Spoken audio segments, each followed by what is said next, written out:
Fala galera, tudo bom com vocês? Sejam bem-vindos ao Cena Pós-Créditos, eu sou o João. O Exterminador do Futuro e o Exterminador do Futuro 2 Julgamento Final são dois dos maiores filmes de ação de todos os tempos. É possível que se diga dois dos maiores filmes de todos os tempos. As suas continuações não foram tão bem recebidas assim. O Exterminador do Futuro, Destino Sombrio, ignora essas continuações que não tiveram a mesma recepção. E aí? How do we win?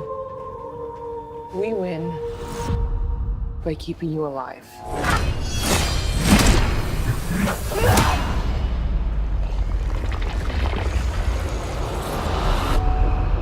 I'm going hunting.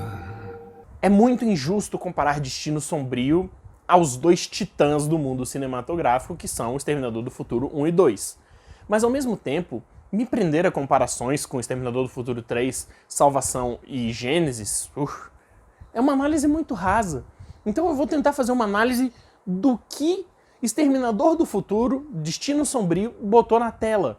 Eu não vou ficar comparando, fazendo analogias, a não ser que seja para exemplificar alguma coisa ou que seja extremamente necessário. Assim, eu vou assumir também que você assistiu ao Exterminador do Futuro 1 e 2. Então, se você não assistiu, primeiro de tudo, para esse vídeo, pelo amor de Deus. Pelo amor de Deus, para esse vídeo, não tem porque você vai ver os filmes. Por favor, são duas obras-primas. Depois você volta. Agora que você assistiu o Exterminador do Futuro 1 e 2, eu vou entrar em um pequeno spoiler, não é pequeno, né? É o final do segundo filme. Sarah e John conseguem impedir a Skynet. Acontece que isso não é o suficiente para impedir que algo muito parecido aconteça no futuro. Eles apenas adiaram o dia do julgamento final. Dessa forma, mais ou menos em 2018, se eu não me engano, Daniela Ramos, uma jovem mexicana, é designada como alvo para um Exterminador do Futuro Heavy-9. Ele é basicamente a mesma coisa do T-1000 do Exterminador do Futuro 2, ele é composto de metal líquido, ele consegue se assimilar com outras pessoas a partir do TOG, ele consegue modificar seu corpo. E ao mesmo tempo, ela também recebe a proteção de Grace, uma humana, só que ela é melhorada, ela recebeu melhorias tecnológicas. Ela também volta do futuro para proteger a Dani. É uma premissa muito parecida com o Exterminador do Futuro 1, inclusive elas vão encontrar a Sarah Connor e a Sarah Connor vai falar que é basicamente a mesma coisa. Não é, dá umas desviadas, mas a ideia é a mesma. O roteiro desse filme, ele é o maior alvo de problemas do filme todo. Ele exige que você aceite as coisas. Por exemplo, ele vai dar uma justificativa para algo que aconteceu que vai totalmente de encontro ao que aconteceu nos filmes anteriores. Você meio que tem que aceitar. Ele encontra justificativas para movimentar a narrativa para frente e você meio que tem que aceitar. Alguns pontos eu comprei. Acontece que para muita gente não vai funcionar. É necessário aceitação e com a cabeça aberta.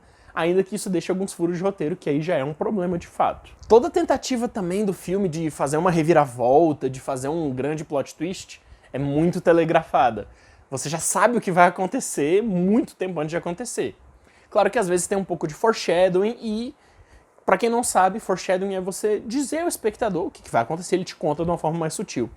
Pra na hora que chegar, aquilo ter se pagado, ele te contou antes. É uma brincadeira, às vezes funciona, às vezes não funciona, às vezes simplesmente entrou um Deus Ex Machina, que também, para quem não conhece, é um conceito no qual o problema ele simplesmente é resolvido por motivo de força maior. É o uso de uma solução para um problema que ela surgiu completamente do nada. Não tem uma justificativa na narrativa para aquele problema ter sido resolvido. Um outro problema é que não é só do roteiro, também é um pouco de atuação, mas o maior crédito negativo do roteiro é que a gente não se identifica, eu pelo menos não consigo me identificar tanto com a Dani, a nossa protagonista. Ela é de fato a protagonista do filme.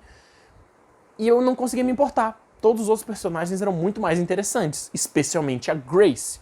A Grace pra mim foi o melhor personagem do filme. Ela tem não vou dizer que ela tem um grande arco narrativo, que não tem. O filme é raso em relação a isso, mas ela é muito carismática e a atriz é sensacional. Depois, falando do elenco, eu vou entrar em detalhes. Eu me preocupava muito mais com os personagens secundários do que com a protagonista. Tem algo de errado. Uma outra coisa que eu percebi nesse filme é que ele tenta ser um filme super inteligente, super progressista. Ele tenta falar um pouquinho de imigração, ele rasamente, né, nem fala direito, e de empoderamento feminino. Acontece que o filme não faz isso de uma forma orgânica. É como se o filme se parabenizasse por falar, yeah, olha só como esse filme é pra frente, nós temos imigrantes, a protagonista é uma mulher, uau! Ao invés de realmente dar profundidade, sem necessariamente gritar na cara que eles estão tentando fazer algo desse tipo. Ao invés de você colocar uma mulher forte, eles falam, olha só como essa mulher é forte. Vocês entenderam a diferença? E não só isso, como com grande contraste, tem uma cena com o personagem do Arnold Schwarzenegger. Pra quem não sabe, o Arnold Schwarzenegger foi governador da Califórnia, ele é do Partido Republicano, que é um pouco mais à direita, nos Estados Unidos. Ele fala basicamente um slogan pró-armamentista pra câmera, que vai precisar das armas, que tem que defender a família e tudo mais. Então acaba que nem o próprio filme sabe qual é o tom que ele quer ter, ele é meio que uma bagunça. E sim, é um filme de ação, Exterminador do Futuro é filme de ação.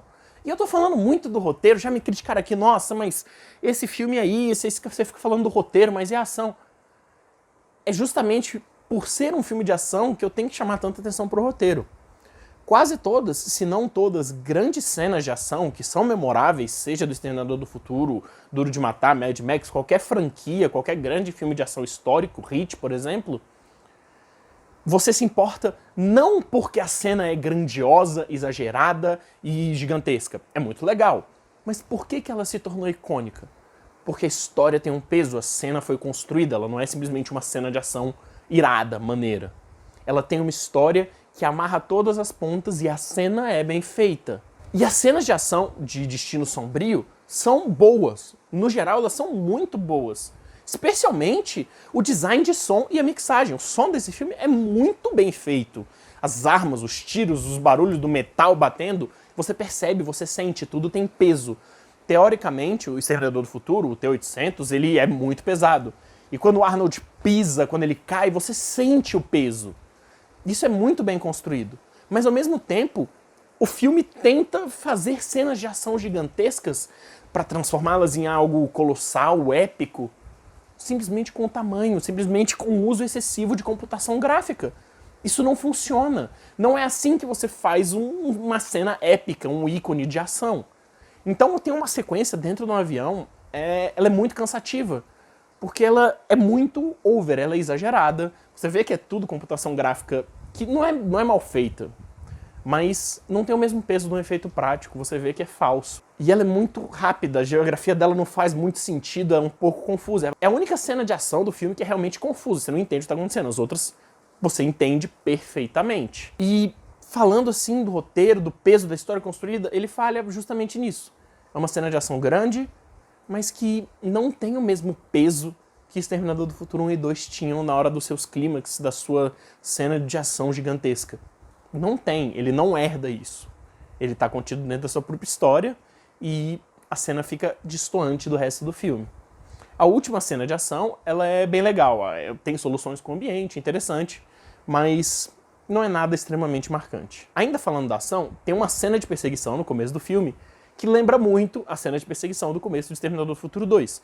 Foi, obviamente, uma homenagem, tem enquadramentos parecidos, enfim, e ela é bem legal. E falando das referências, o filme não só pega esses enquadramentos, como ele tenta forçar linhas de diálogo pra remeter, como por exemplo, I'll be back. Pelo menos não rolou um Hasta la Vista Baby bagunçado. Mas fica feio, fica forçado só pra você lembrar daquele filme que a gente tem com tanto carinho no coração. A direção é do Tim Miller, ele fez o Deadpool. Eu gosto muito do primeiro filme do Deadpool, eu gosto do segundo, mas o primeiro é muito, muito bom mesmo. E ele mostra que ele sabe o que ele tá fazendo. Com exceção dessa cena do avião, não tem nenhum problema com a direção dele. Apesar de ser um grande filme de ação, ele deixa meio que acontecer, ele não chama muita atenção pra direção. A montagem, tirando essa cena do avião, funcionou perfeitamente pra mim, sem nenhum problema mesmo, mas eu preciso ressaltar essa cena porque destoa muito do resto do filme. O ritmo anda muito bem, o filme passa bem rapidinho. E a fotografia serve ao propósito do filme, que é o que significa uma boa fotografia. Especialmente, eu preciso destacar nas cenas do futuro distópico de onde a Grace veio. É uma miséria, uma destruição, uma falta de cor, uma frieza, realmente remete ao desespero total. O som do filme é muito bom e a trilha sonora é boa. Assim, ela combina perfeitamente, não tem nenhum momento que a trilha não combina com aquilo, mas os grandes momentos de grandeza que você vai lembrar da trilha sonora são com a música tema original da franquia, dos 2 primeiros filmes. Então, não é uma novidade. Os efeitos são bem feitos. Tem uma cena com maquiagem digital para rejuvenescer alguns personagens no comecinho do filme. Eu gostei bastante, eu não esperava, foi legal. E os efeitos do Heavy 9, desse Exterminador do Futuro novo, são muito bem feitos. E é muito legal ver isso, como mudou essa fluidez do metal líquido, dele se recompondo, porque o Exterminador do Futuro 2, com o T-1000, foi um grande marco nos efeitos visuais. Então é muito legal voltar a essas origens, ver como esse grande marco influenciou e a gente chegou no mesmo ponto hoje com os novos efeitos. Eu achei isso bem legal. Indo falar do elenco, a Natalia Reyes, a Dani, ela é fraquinha, sabe? Ela tem alguns bons momentos, mas ela não conseguia me convencer de que eu tinha que me importar com ela. Isso é muito problemático. Em parte é culpa do roteiro, como eu disse, mas ela tem a sua parcela. A Mackenzie Davis interpreta Grace. A fisicalidade que ela traz é muito boa. Eu conheci ela só do Blade Runner 2049. Assistam, pelo amor de Deus. Mas eu gostei muito da interpretação dela. A Grace foi a minha personagem favorita. O arco dela, pra mim, foi o melhor. E ela mandou muito bem, especialmente nas cenas de ação. O Gabriel Luna é o Exterminador Heavy 9. Ele não chegaria perto do Robert Patrick, é injusto comparar, mas ele não tem emoções, ele é um robô, obviamente. Ele faz a cara de Exterminador do Futuro, ele sai andando, ele dá porrada. É isso, ele fez isso bem. A Linda Hamilton volta como Sarah Connor depois de tanto tempo. Ela parece estar de saco cheio. Não dá pra negar que a atuação dela não tá muito legal, não. Tem umas cenas que parece que ela tá lá só pra pagar a conta, ela tá de saco cheio, não quer participar do filme. Mas ver a Sarah Connor é muito legal. Ela é um ícone pra mim, porque eu cresci assistindo Exterminador do Futuro, então é muito legal rever esse universo, rever essa personagem. E ele, Arnold Schwarzenegger, como o T-800, né? Não vou entrar muito em detalhes sobre o personagem dele. Ele não é um grande ator.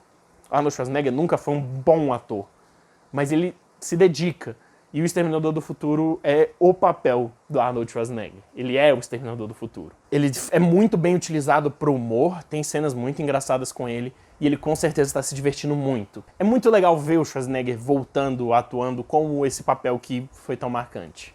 Apesar de realmente ele não ser um grande ator, mas ao mesmo tempo, ele é um robô. Ele não precisa ter grandes sentimentos. Exterminador do Futuro, Destino Sombrio, é um filme que, quando eu vi o trailer, eu fiquei desesperado. Achei que ia ser tenebroso. E eu adorei. Óbvio que tem muitos problemas. Roteiro, meu Deus, a sequência do avião, eu queria realmente ir embora. Mas eu me diverti muito. É um filme realmente que vai valorizar o seu entretenimento. Ele tem cenas de ação muito legais. Você talvez se identifique mais com a Dani do que eu. Eu realmente não tive essa conexão. Mas talvez você tenha. A Grace é sensacional. A interpretação da Mackenzie Davis é ótima. E tem o Arnold Schwarzenegger. Então, apesar de tantos problemas, foi uma experiência sensacional. Eu me diverti muito. Eu não tinha nenhuma expectativa e saí muito feliz, muito animado. Tendo que dar uma nota, eu vou dar para Exterminador do Futuro, Destino Sombrio, uma nota 6,5.